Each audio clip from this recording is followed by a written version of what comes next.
A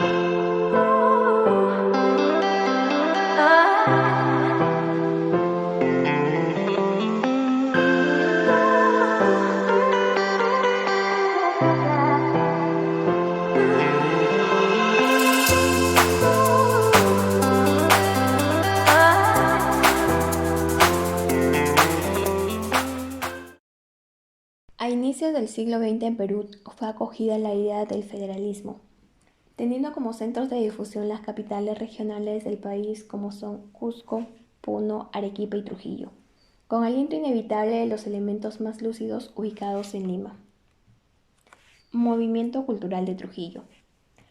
Con el nombre de Bohemia de Trujillo o Movimiento Cultural de Trujillo, se conoce generalmente al despliegue de actividades realizadas por parte de un grupo de jóvenes intelectuales y artistas, liderados por José Eulogio Garrido y Antenor Orrego, en las décadas de 1910 y 1920 en dicha ciudad. En tanto, dicho periodo, como ya hemos referido, fue uno de los más fructíferos en la efervescencia cultural y social, tanto en el norte como en las demás regiones del país. En la preocupación de dicha generación no solo estaba la inquietud cultural y moceril, sino también la atención del problema económico y social enraizado por el pensamiento y acción de los grupos de poder dominante, de las metrópolis, que hacían cada día más visible la exclusión de amplios sectores del Perú profundo. La mayoría de dichos movimientos asumieron en sus inicios objetivos artísticos o literarios, abarcando más adelante lo político y social. En su desarrollo, las ideologías liberales predominantes en los comienzos ceden su lugar a una nueva propuesta como el socialismo y aprismo. Los primeros comentarios del proceso trujillano corresponde al limeño Juan Parra del Riego, quien en una crónica periodística, luego de una breve estada en la ciudad en 1916, lo denomina la Bohemia de Trujillo. Más adelante será Antenor Orrego Espinosa a través de más de una crónica y especialmente cuando en la década de 1920 escribe los prólogos para Trilce de César Vallejo y el libro de la nave dorada de Alcides Espelucín, quien se ocupa del ambiente moral e intelectual y finalmente del Grupo Norte. En base a ello, los comentaristas posteriores han generalizado la denominación Grupo Norte. José Eulogio Garrido Espinosa, quien, según versiones recogidas a través de entrevistas personales tenidas con él, siempre negó haber sido gestor o integrante del llamado Grupo Norte. La observancia de Garrido Espinosa guarda coherencia con el perfil bajo de su conducta pública y su renuncia explícita a la militancia política, considerando a los que adhieren a un movimiento ideopolítico como actores de teatro. En tanto, asumen poses o roles de acuerdo a las circunstancias. Esto se evidencia cuando se refiere directamente a Aya de la Torre, de quien, así como elogia sus progresos intelectuales en Lima, no deja de tomar distancia de su posición política y partidaria. Para el efecto, Garrido Espinosa tiene más de una razón histórica, por cuanto el grupo o movimiento cultural de Trujillo tiene como antecedentes las publicaciones Cultura Infantil e Iris, ambos surgidos en 1913. El primero fue dirigido por Julio Eduardo Manuzzi y el segundo por él, una razón ideológica. En tanto, lo del Grupo Norte funciona en un segundo momento, impulsado por los intelectuales vinculados con el periódico El Norte, que fundado por Orrego y Espelucín comienza a circular en 1923, convirtiéndose con el tiempo en vocero del APRA. Había en la observación de Garrido Espinosa una razón afectiva, en tanto en más de una versión de sus originarios integrantes habría sido él el iniciador del núcleo.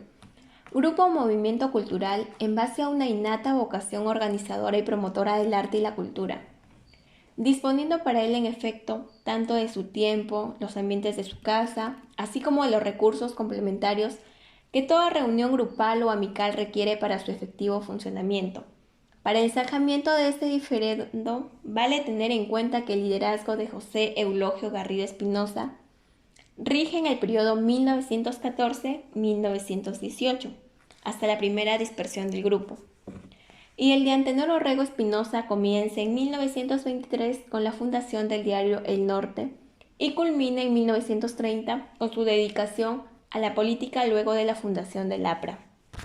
Por entonces, Trujillo apenas tenía una población de cerca de 15.000 habitantes, la mayoría con residencia en el centro histórico, con un bajo incipiente urbano en las portadas de Moche, La Sierra y Mansiche. Sus pobladores iniciaban algún protagonismo cultural y social, pero no solo en términos solidarios y fraternales, sino también en términos competitivos. El fermento cultural de Trujillo o la bohemia trujillana de los inicios del siglo XX tenía más de una motivación y vertiente. Por un lado estaba la vertiente que animaba la prédica de Manuel González Prada desde Lima para una mejor reconstrucción nacional, que coincidía con la presencia de nuevas ideologías como el anarquismo y el socialismo, y de otro lado se tenía el conservadurismo de los grupos del poder dominante, sustentado en la ideología liberal vigente en las ciudades de origen colonial, como se sabe, y una de estas fue la ciudad de Trujillo. En el siglo XX, la primera vertiente se manifestó a través de la organización del Partido Radical y la Liga de Artesanos y Obreros del Perú, que se fundó en el año 1898. En ese entonces la clase media y obrera estaban en su etapa inicial. Y la segunda se representó por el Partido Civil, con bases organizadas en principales ciudades del país.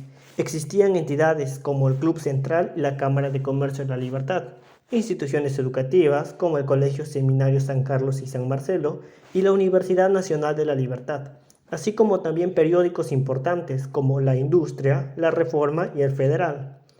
Las dos instituciones estaban conducidas por profesionales de pensamiento aristocrático y liberal, integrado por abogados, médicos y sacerdotes.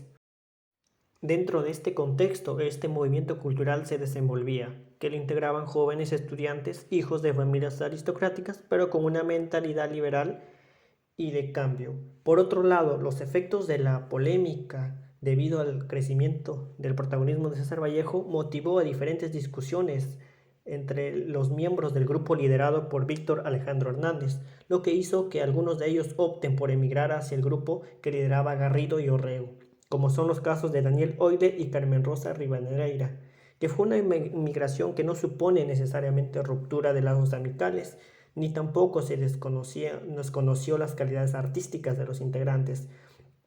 Esto César Vallejo lo deja en constancia a través de su escrito La intelectualidad de Trujillo. Como se ha mencionado, los integrantes del Grupo Norte no eran en su totalidad miembros de la clase media. En su mayoría sí lo eran, pero con una clara diferencia de César Vallejo, pues los demás estaban ligados a la clase hacendaria, que en ese entonces se encontraba en declive, y la clase empresarial, como era el caso de los hermanos Aya de la Torre. Tomando como referencia las versiones de Antenor Orrego y Espejo Asturrizaga, estos sostienen que el Grupo Norte asumió una posición reformista y de cambio ante la presencia hostigante del conservadurismo que se vivía en esos tiempos en la ciudad de Trujillo. Este movimiento cultural logró proyectarse hacia otras capitales del norte del Perú, fueron creciendo poco a poco y se desenvolvió en otras regiones como el caso de Chiclayo, Piura y Cajamarca. En Chiclayo se destinó a Óscar Imaña, Juan José Lora y Nicanor de la Fuente, en Piura a Luciano Castillo y en Cajamarca a Camilo Blas. Este se trató de un despliegue intelectual a nivel de la macrorregión del norte del Perú. Y bueno, este tuvo como repercusiones la continuidad de la presencia de la labor que desenvolvía en Trujillo y desarrollar nuevas iniciativas propias a las exigencias locales. El liderado por Víctor Alejandro Hernández, similar a la suerte tenida por el Partido Civil y la clase oligárquica que le sustentaba, se vio sumido en un inevitable declive, mientras que el liderado por Garrido y Orrego continuó en la brega superando algunos alejamientos y dispersión, dada la agudización de las opiniones políticas y partidarias y la emigración de más de un integrante hacia Lima o el extranjero. No optó por la emigración ni a Lima u otra capital, sino más bien decidió quedarse en el norte asumiendo la dirección del periódico El Norte y organización del naciente Partido Aprista Peruano o APRA. Garrido Espinosa emprende proyectos ubicados en el plano organizacional o institucional que culminan con la creación del Museo Arqueológico de la Universidad Nacional de Trujillo, el Centro Geográfico de la Libertad, el Instituto Cultural Peruano Norteamericano y la Escuela de Bellas Artes. La única función política que asumirá Garrido será la alcaldía del distrito de Moche. le corresponde a José Eulogio para afrontar una primera dispersión en 1918, cuando varios de sus integrantes emigran hacia Lima o el extranjero. Antenor Orrego y Alcides Pelusín deciden formar el diario El Norte en 1923 y se prolonga hasta 1930. Los principales campos de acción del Grupo Norte fueron el periodismo, la literatura, la filosofía, la política, las artes plásticas y la música. Por el periodismo transitaron la mayoría de ellos, desde José Eulogio, Antenor Orrego, César Vallejo y Alcides Pelusín, así como el político Aya de la Torre. José Eulogio Garrido y Antenor Orrego asumieron la dirección de importantes medios de prensa, José Eulogio en la Industria y Antenor Orrego en la Reforma y el Norte de Trujillo y la Tribuna de Lima. La literatura, segundo campo de acción, César Vallejo, Alcides Pelusín, Francisco Sandoval, Ciro Alegría, motivando con ello toda una serie de generaciones de adherentes. La prosa poética resulta limitada a la participación José Eulogio y César Vallejo, Antenor Orrego, cuyos aportes se ubican más bien en la filosofía a través de sus aforísticas. En el campo de la literatura se fortalece Enrique López Albújar, por la Libertad, Miguel Gutiérrez en Piura, Óscar Colchado Lucio en Ancash, Chimbote. La filosofía, fundamentalmente por Antenor Orrego, y participación de Aya de la Torre. La opción política fue liderada por Aya de la Torre, a concepción y cristalización del APRA, y en la que como buen promotor y organizador trató de involucrar a todo el colectivo llamado Grupo Norte. Campo político tuvo logros importantes, tanto en lo teórico y doctrinario como en lo organizativo. Proyecto a nivel nacional y algunos países latinoamericanos con logros concretos a nivel del país, constituyéndose en uno de los partidos mejor organizados del siglo XX y con acceso al poder hasta en 2 periodos. El campo artístico, la pintura y la escultura, lideradas por Macedonio de la Torre, y la música por Daniel Hoyle y Carlos Valderrama. La difusión de estas obras de estos artistas, quizás por seguir un camino más individual que colectivo, no ha tenido los mismos alcances que la literatura y la política. El Grupo Norte, como es lógico, tuvo participantes posteriores o benjamines. Al mismo Antenor Orrego, en las sucesivas menciones escritas, ha ido incorporando más y nuevos integrantes, listado que por amplitud más refleja cercanías y militancias o pertenencias concretas. I've got no roots, but my home was never on the ground. I've got no roots,